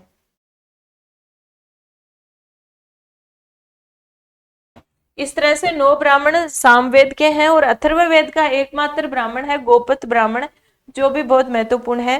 तो इस तरह से ये 14 ब्राह्मण ग्रंथ उपलब्ध होते हैं, जिनके नाम तो कम से कम आपको याद होने ही चाहिए, और नाम याद होने से अब जो परीक्षाएं हैं उनमें तो काम नहीं चलने वाला, ये बात पक्की है। अब देखो हम शुरू करते हैं ऐत्रेय ब्राह्मण से। ऐत्रेय ब्राह्मण से अब तक जो प्रश्न आए हैं उसमें एक ही प्रश्न आता था बार बार कि हरिश्चंद्र उपाख्यान या सुनय से पाख्यान या चरैवेती गाथाओं का संबंध किस ब्राह्मण ग्रंथ से है या किस वैदिक ग्रंथ से है, तो ऐत्रेय ब्राह्मण से है। लेकिन अब पूरी विषय वस्तु हमें देखनी है। ऐत्रेय ब्राह्मण के रचयिता महिदास ऐत्रेय ऋषि कहलाते हैं। इसके रचयिता कौन कहलाते हैं, मतलब इस ब्राह्मण ग्रंथ को वर्णन किसने किया है या रचा किसने है, तो ये महिदास ऐत्रेय हैं, ठीक है। ये कौन है, महिदास ऐत्रेय हैं, और इनका माता पिता का नाम भी प्राप्त होता है ऋषि यज्ञवल्क्य, और इनकी माता का नाम इत्रा प्राप्त होता है। देखो ऑल ओवर अगर पूछा जाए आपसे, एक शब्द में पूछा जाए कि ऐत्रेय ब्राह्मण में, आपको पता है सभी ब्राह्मण ग्रंथों में विभिन्न प्रकार के याग हैं, विभिन्न प्रकार के यज्ञ हैं, लेकिन एक शब्द में अगर ये पूछ लिया जाए कि ऐत्रेय ब्राह्मण में कौन से यज्ञों का वर्णन है, तीनों जो यज्ञ है ना, सोम याग, हवि याग और पाक यज्ञ, उनमें से किस यज्ञ का वर्णन ब्राह्मण इस ऐत्रेय ब्राह्मण के अंतर्गत है, तो सोम याग। एक शब्द में अगर उत्तर पूछा जाए तो सोम याग, क्योंकि सोम संस्था के जितने भी यज्ञ हैं उनका वर्णन अपने ऐत्रेय ब्राह्मण में आपको मिलेगा, और फिर कहाँ कहाँ कौन सा मिलेगा वो चीजें तो देखनी है ही है, लेकिन इतने से भी काम चल जाता है तो अच्छी बात है। इसका वर्गीकरण देखिए, जो ऐत्रेय ब्राह्मण है उसमें 40 अध्याय हैं, 8 पंचिका हैं, 285 खंड है। देखो ये किस तरह से है, 40 तो अध्याय हैं, ठीक है, 8 पंचिका है, मतलब एक पंचिका में कितने अध्याय हो गए, 5 अध्यायों से, मतलब 40 में 8 का भाग देंगे तो क्या आएगा, 5 ही आएगा ना। तो जहां पर 5 अध्याय पूर्ण हो गए वहां पर एक पंचिका पूर्ण हो जाएगी। यानी 1 से लेकर 5 अध्यायों तक पहली पंचिका, फिर 6 से 10 अध्यायों तक दूसरी पंचिका, फिर 11 से 15 तक तीसरी पंचिका। इस तरह से 8 पंचिकाएं हैं, प्रत्येक पंचिका में 5 अध्याय हैं, समझ गए। और आगे फिर 285 खंड हैं, जिसे कंडिका भी कहा गया है। 40 अध्याय हैं, 40 अध्याय 8 पंचिकाओं में बटे हुए हैं। 8 पंचिका ऐसे भी ले सकते हो, 8 पंचिका है, उनमें 40 अध्याय हैं, फिर उन्हें 285 खंडों में बांटा गया है। अब देखो, आप अच्छी तरह जानते हो कि ऋग्वेद का ऋत्विक या ऋत्विज कौन है, पढ़ चुके हैं। होता, उद्गाता, होता, अध्वर्यु, उद्गाता और ब्रह्मा। ऋग्वेद का जो, वापस याद कीजिए, ऋग्वेद का ऋत्विक कौन था, होता, और जो यजुर्वेद का था अध्वर्यु, और सामवेद का उद्गाता था, और अथर्ववेद का ब्रह्मा। ठीक है, तो होता ऋत्विक किसका है, ऋग्वेद का है। तो ऐत्रेय ब्राह्मण में होता विषयक पक्ष की मीमांसा की गई है कि जो होता होता है ना, उसके वंश में भी 7 ऋत्विक होते हैं। जो होता है उसमें 7 ऋत्विक होते हैं, और उन सब की पूरी चर्चा इस ऐत्रेय ब्राह्मण में की गई है। अब आपसे प्रश्न पूछेगा कि निम्न में से कौन सा ऋत्विक होता मंडल में शामिल नहीं है। सारी की सारी विषय वस्तु यहां लेकर आई हूं, और आपको याद भी करनी है ये चीजें। अब देखो, ये जो 7 ऋत्विज हैं होता मंडल के, उनके नाम आपको रटने नहीं है, देख लीजिएगा एक बार ताकि याद रह जाएगा। तो ये 7 कौन से हैं, देखो 3 तो वैसे ही याद हो जाएंगे, होता, पोता और नेष्टा। तीनों तो एक जैसे हैं, होता, पोता और नेष्टा, 3 तो ये ऋत्विक हैं। फिर है मैत्रा, वरुण, ब्राह्मणन, छंसी, अच्छा वाक और अग्निधर। ये होता मंडल के 7 ऋत्विक हैं। होता, मैत्रा, वरुण, ब्राह्मणन, छंसी, नेष्टा, पोता, अच्छा वाक और अग्निधर। ये 7 मतलब क्या है, ऋत्विक है होता मंडल के। ये सभी क्या काम करते हैं, ये क्या करेंगे, जो ये ऐत्रेय ब्राह्मण है, इसमें किसका वर्णन है, सोमयाग का। और सोमयाग में ऋग्वेद के मंत्रों का पाठ करेंगे, यही काम रहेगा। होता नामक ऋत्विक क्या करता है, ऋग्वेद के मंत्रों का पाठ करता है। और होता के साथी कितने हैं, 6 और हैं। होता वाले ऋत्विक हैं वो पूरे 7 हैं, और सभी मिलकर क्या करेंगे, जब सोमयाग होगा उसमें ऋग्वेद के मंत्रों का पाठ करेंगे, ये इनका काम होगा। अब देखो, जो 8 पंचिकाएं हैं उनकी विषय वस्तु, क्योंकि जब उसने ये पूछा है कि भाई सतपथ माध्यन्दिन सतपथ में जो सर्वप्रथम कौन सा याग प्राप्त होता है, तो हमें सबकी विषय वस्तु पढ़नी होगी, जिसमें आपको ऐत्रेय, सतपथ, तैत्तिरीय और जो अपना गोपथ ब्राह्मण है उनकी विषय वस्तु तो अच्छे से याद करके जाइएगा, क्योंकि यहाँ से प्रश्न आने वाला है। पंचिका 1 और 2, पंचिका 1 और 2 ये सरलीकरण है, मतलब 1 और 2 पंचिका की विषय वस्तु है। पंचिका से आप अध्याय भी याद रखिएगा। 1 और 2 पंचिका का मतलब क्या है, अध्याय 1 से 10। एक पंचिका में 5 अध्याय है ना, इसीलिए तो पंचिका कहा गया। पंचिका मतलब 5, तो पहली से दूसरी पंचिका मतलब कितने अध्याय हो जाएंगे, 10 अध्यायों तक की विषय वस्तु ये है। अग्निष्टोम, देखो सोम यागों का वर्णन है, और सोम के अंतर्गत सोम का प्रकृति याग है अग्निष्टोम। अग्निष्टोम है वो स्वर्ग की कामना से किया जाने वाला यज्ञ है। तो जो यज्ञ मीमांसा है इसमें सारे सारे यज्ञों का वर्णन भी है। जो अग्निष्टोम, आप तो इतना ही याद रख लीजिए कि सोम याग का जो आधारभूत यज्ञ है ना, वो ये अग्निष्टोम ही है। तो ऐत्रेय ब्राह्मण में सबसे पहले अध्याय संख्या 1 से 10 तक या पहली से दूसरी पंचिका में अग्निष्टोम का वर्णन है। ऐत्रेय ब्राह्मण की विषय वस्तु में अग्निष्टोम का वर्णन कहाँ है, पंचिका 1 और 2 में, यानी अध्याय संख्या 1 से लेकर 10 तक अग्निष्टोम का वर्णन है। अग्निष्टोम नामक याग में होता के कर्तव्यों का वर्णन है। ठीक है, फिर हो गई पंचिका 3 से 4। पहली और दूसरी में यानी 10 तक अध्यायों में तो अग्निष्टोम का वर्णन है। फिर अग्निष्टोम के बाद में यानी पंचिका 3 से 4 अध्याय संख्या 11 से लेकर 20 तक अध्याय संख्या 11 से 20 तक अग्निष्टोम के जो विकृति याग हैं, 3 के नाम दिए गए हैं यहाँ पर। उकत्थे, अतिरात्र और षोडशी का उल्लेख है। तो अग्निष्टोम के विकृति यागों का वर्णन कौन से अध्यायों में है? 11 से लेकर 20 तक, यानी पंचिका 3 से 4 तक। इसके अलावा गवामयन नामक सत्र याग का भी वर्णन है। सत्र याग का मतलब साल भर चलने वाले जो याग होते हैं वो सत्र याग कहलाते हैं, और उसमें 3 सवन होते हैं, प्रातः सवन, मध्याह्न सवन और साय सवन, मतलब 3 बार आहुति दी जाती है उस यज्ञ में। तो पंचिका 3 और 4 में किसका वर्णन है? एक तो अग्निष्टोम के विकृति यागों का 3, और विकृति याग मतलब अग्निष्टोम के बाद में अग्निष्टोम से उत्पन्न हुए हैं उसके छोटे रूप है। और गवामयन नामक जो सत्र याग है उनका वर्णन है अध्याय संख्या 11 से 20 तक, या पंचिका 3 और 4 में। फिर पंचिका 5, पंचिका 5 क्या कहती है?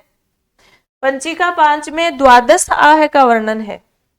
द्वादश आह का मतलब 12 दिन, अह मतलब दिन, अहन मतलब दिन और द्वादश मतलब 12। तो 12 दिन तक जो यज्ञ चलते हैं उनका वर्णन पंचिका 5 में है। पंचिका 5 का मतलब क्या हुआ? पंचिका 5 का मतलब हुआ 21 से लेकर 25 तक अध्याय, ठीक है।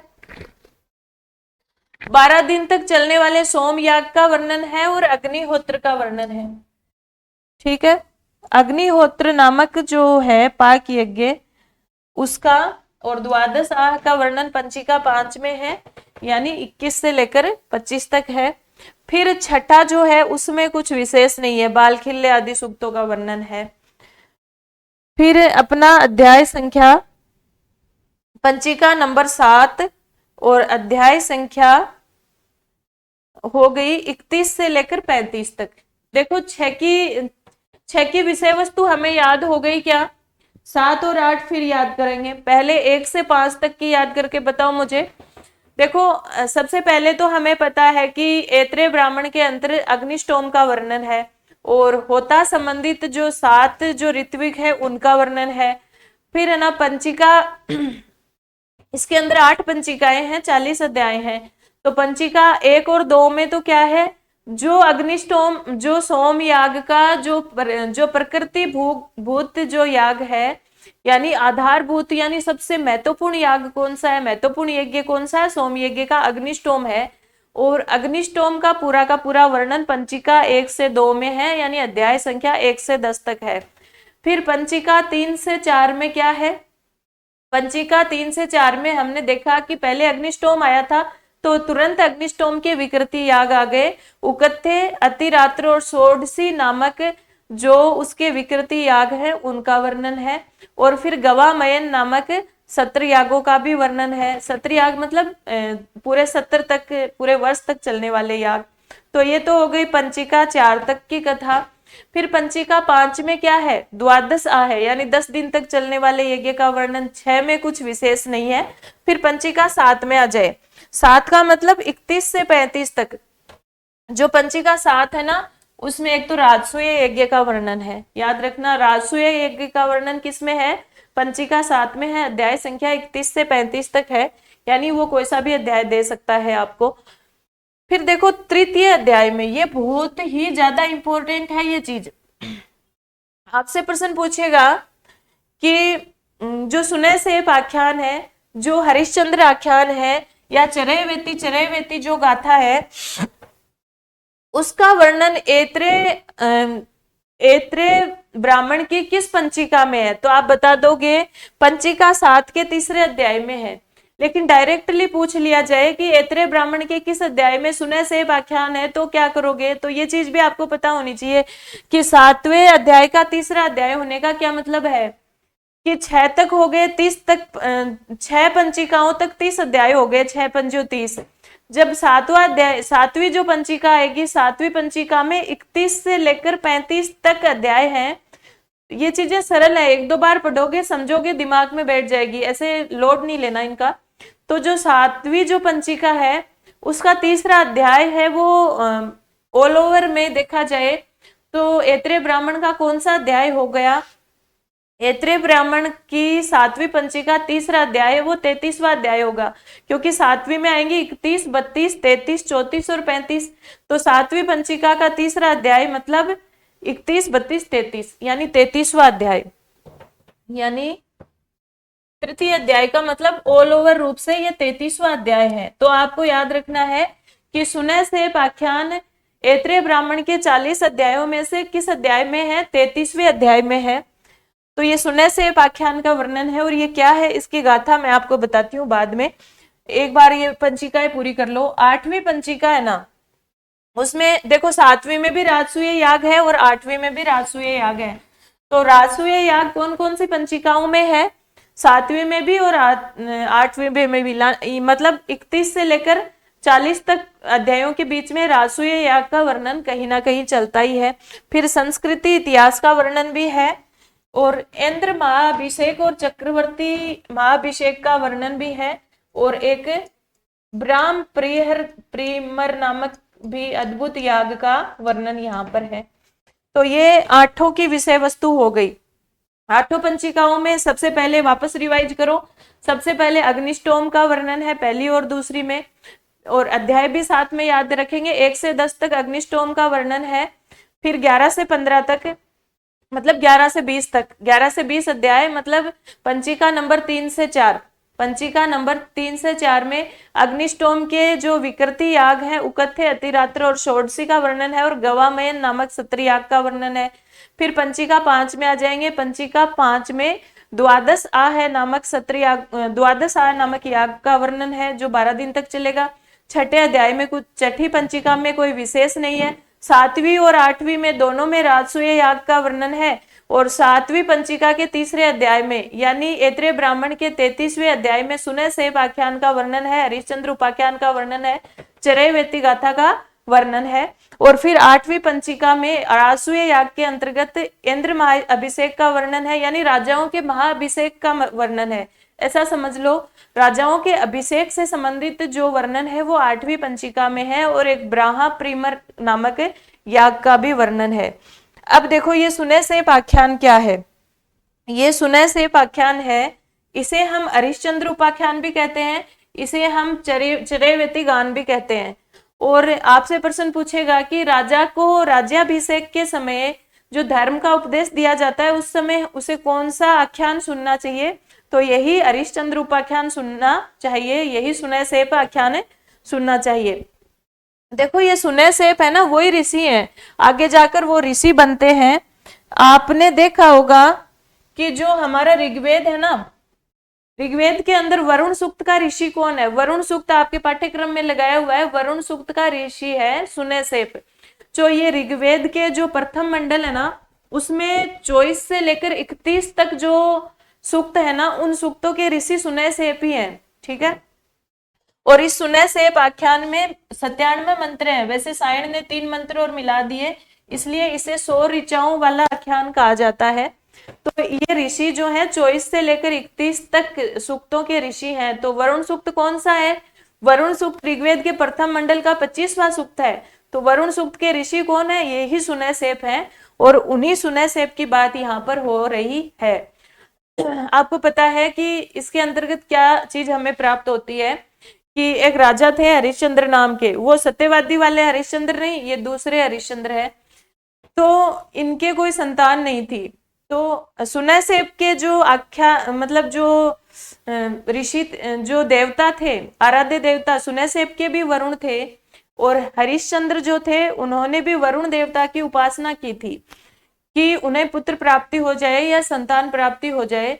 लेकिन साथ में शर्त ये रखी गई थी कि अगर संतान प्राप्ति हो जाएगी तो उस पुत्र की बलि दे दी जाएगी, उस पुत्र को मतलब वापस वरुण देव को प्रदान कर दिया जाएगा। तो इस तरह से वरुण देव की कृपा से उन्हें एक पुत्र की प्राप्ति हुई, और जो पुत्र का नाम रखा गया वो रखा गया रोहित। ये सारे नाम आपको पता होने चाहिए। तो रोहित नामक पुत्र की प्राप्ति हुई। अब देखो कुछ चीजें ऐसी होती हैं जो इंसान को याद रहती हैं, लेकिन वो भूलना चाहता है, क्योंकि अपनी संतान को भला कौन प्रदान करेगा दूसरे को, कौन उसकी बलि देगा। तो इस तरह से जो राजा हरिश्चंद्र है ना, उसको टालते रहते हैं कि अभी ये छोटा है, ये ऐसे ऐसे करके समय निकल जाता है। और फिर है ना रोहित को, इसीलिए इस आख्यान को हरिश्चंद्र उपाख्यान कहते हैं, क्योंकि राजा हरिश्चंद्र से संबंधित है। तो फिर ऐसे करके रोहित को वन में भेज दिया जाता है। और फिर वहां पर उसे इंद्रदेव मिलते हैं कि रोहित वहां पर 6 वर्ष तक वन में रहता है और वापस लौटना चाहता है, तो इंद्रदेव उसको रोक लेते हैं बार बार और उसे कुछ मतलब कथाएं सुनाते हैं कि इंसान को निरंतर मेहनत करते रहना चाहिए, चलते रहना चाहिए। तो चरैवेति प्रसंग वो हो गया जो इंद्र उसको कहानियां सुनाते हैं। चरैवेति यानी चलते रहो निरंतर, कि तुम यहाँ से जाओ मत, मेहनत करते रहो। ऐसे चरैवेति प्रसंग हो गया। उधर क्या होता है, वरुण देव के श्राप के कारण राजा हरिश्चंद्र को जलोदर रोग हो जाता है और वो पेट में उनके दुखता रहता है। तो इस तरह से बहुत सारे वैद्यों को दिखाया जाता है। लेकिन अब जब डॉक्टर के पास किसी बीमारी का इलाज नहीं होता तो हम कहाँ जाते हैं, ज्योतिष के पास। तो वही वाली चीज हुई, वो भी अपने ज्योतिषी के पास गए तो उनके ज्योतिषी ये बोले कि आपने कोई मन्नत मांग रखी थी, उसको पूरा नहीं किया। तो कहते हैं, अब देखो ज्योतिषी के पास हर चीज का इलाज होता है, काट होता है, वो कहते हैं ऐसा नहीं तो फिर ऐसा। तो राजा ने पूछा कि अगर मैं रोहित की बलि नहीं दूं तो फिर क्या उपाय है। तो ज्योतिषियों ने कहा किसी ब्राह्मण पुत्र को गोद लेकर के या मतलब खरीद करके फिर उसकी बलि दे दो। तो एक ऐसे ब्राह्मण को ढूंढा जाता है जिस मतलब जो अपने पुत्र को प्रदान की कर सके। तो एक अजिगर्त नामक ब्राह्मण था। क्या नाम था ब्राह्मण का? नाम अजिगर्त था। और वो इतना लालची और स्वार्थी था कि उसने अपने पुत्र को प्रदान कर दिया। और उसमें पूरा जो सुनय सेप आख्यान है उसमें लिखा हुआ है कि उसने मतलब लालच की हद कर दी कि 3 बार पैसे ले लिए, कि अपने पुत्र को देने के अलग पैसे ले लिए, फिर उसको बांधने के पैसे अलग ले लिए, फिर उसको बलि देने के पैसे अलग ले लिए, ऐसे करके। अब सुनय सेप को क्या करेगा, बेचारा छोटा सा बालक था, उसको बांध दिया जाता था, उस बलि वेदी पर बांध दिया गया था और बलि देने की तैयारी हो रही थी। और उस यज्ञ में जो पुरोहित थे, जो ऋषि थे, वो थे विश्वामित्र। तो सुनय सेप ने उपाय पूछा विश्वामित्र से कि भाई मुझे क्या कोई मतलब कोई तरीका है मेरे जीवन को बचने का, क्योंकि मेरे पिताजी ने तो मेरे को मारने का पूरा पूरा प्लान कर लिया। तो विश्वामित्र जी को दया आ जाती है और वह कहते हैं कि तुम वरुण देव की उपासना करो। और वैसे भी सुनय सेप के आराध्य देव वो ही थे, वरुण देव। तो वरुण देव की उपासना करता है वो। तो वरुण देव की उपासना से फिर क्या होता है कि अचानक से उसके सारे बंधन खुल जाते हैं और वो आजाद हो जाता है। तो फिर क्या होता है कि फिर वरुण देव प्रकट होते हैं और हरिश्चंद्र को भी माफ कर देते हैं कि ठीक है कोई बात नहीं, तुम इसकी बलि मत दो और अपने पुत्र की भी बलि मत दो, क्योंकि इतना आसान नहीं होता है। और अजी उसको आशीर्वाद देते हैं, किसको? सुनय सेप को। इस तरह से उसे भी ज्ञान की प्राप्ति हो जाती है। तो ये सुनय सेप आख्यान है। फिर सुनय सेप क्या करता है, अपने पिता का त्याग कर देता है और विश्वामित्र की गोद में जाकर बैठ जाता है। तो विश्वामित्र जो है वो उसे अपना दत्तक पुत्र स्वीकार कर लेते हैं। लेकिन आपको पता है विश्वामित्र के 101 पुत्र थे, जिसमें से एक का नाम आता है अग्निसुक्त के ऋषि है ना, वैश्वामित्र, मधुचंदा। तो मधुचंदा बीच के थे। जो वैश्वामित्र के जो पुत्र थे 101, उनमें से मधुचंदा से बड़े थे 50 तो, और 50 मधुचंदा से छोटे थे। तो मधुचंदा प्लस 50 जो छोटे पुत्र थे, उनके छोटे भाई थे, उन्होंने तो उसको स्वीकार कर लेते हैं, किसको? सुनय सेप को। और फिर उसका नाम बदलकर रख दिया जाता है देवरात। ठीक है, फिर नाम क्या रख दिया जाता है? देवरात। किसका? दत्तक पुत्र का, जो सुनय सेप था उसका। और जो ऊपर वाले थे, बड़े जो पुत्र थे मधुचंदा से बड़े, वो मना कर देते हैं उसको अपना भाई स्वीकार करने के लिए। तो फिर विश्वामित्र जी उनको श्राप दे देते हैं कि तुम सभी मलेच्छ हो जाओ, यानी दस्यु, पुंडर, इस तरह से वो सारे मलेच्छ जाति में उनकी संतानें हो गई। तो इस तरह से ये सुनय सेप आख्यान है। तो ये कथा तो मैंने इसलिए बताई ताकि ये सारे नाम में से अगर कुछ पूछा जाए तो आपको याद रहे, और वैसे भी याद रहे कि इसको सुनय सेप आख्यान क्यों कहा गया है। हरिश्चंद्र आख्यान, हरिश्चंद्र तो राजा का नाम था, इसलिए सुनय सेप आख्यान इसलिए क्योंकि जिस ब्राह्मण पुत्र की बलि दी जा रही थी उसका नाम सुनय सेप था।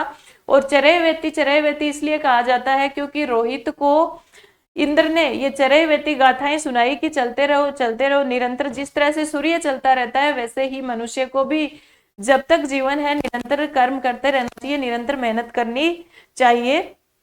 तो यही वाली बात यहाँ से आ जाती है। तो हरिश्चंद्र उपाख्यान भी वही है, सुनय सेब आख्यान भी वही है और चरैवेति प्रसंग भी वही है। तो इसमें कंफ्यूज नहीं होना कि भाई हरिश्चंद्र उपाख्यान बताया था ऐत्रेय ब्राह्मण में, तो ये सुनय सेब आख्यान कहाँ पे प्राप्त होता है, तीनों एक ही चीज है। ठीक है, तो ऐत्रेय ब्राह्मण का जो सार है, ऐत्रेय ब्राह्मण का सबसे महत्वपूर्ण जो पूछा जाने वाला प्रश्न है वो यही है। वैसे इसकी 8 पंचिकाएं और 40 अध्याय की विषय वस्तु मैंने आपको बता दी है और कुछ तो आपको याद भी हो गई होगी। तो ये हो गया हमारा ऐत्रेय ब्राह्मण। ठीक है, ये ऐत्रेय ब्राह्मण ऋग्वेद की शाकल शाखा से संबंधित है और ऋग्वेद की दूसरी जो है सांख्यायन शाखा या कौशितकी ब्राह्मण, वो दूसरा हम हमारी अगली कक्षा में अध्ययन करेंगे। धन्यवाद। जेतु संस्कृतम जेतु भारतम।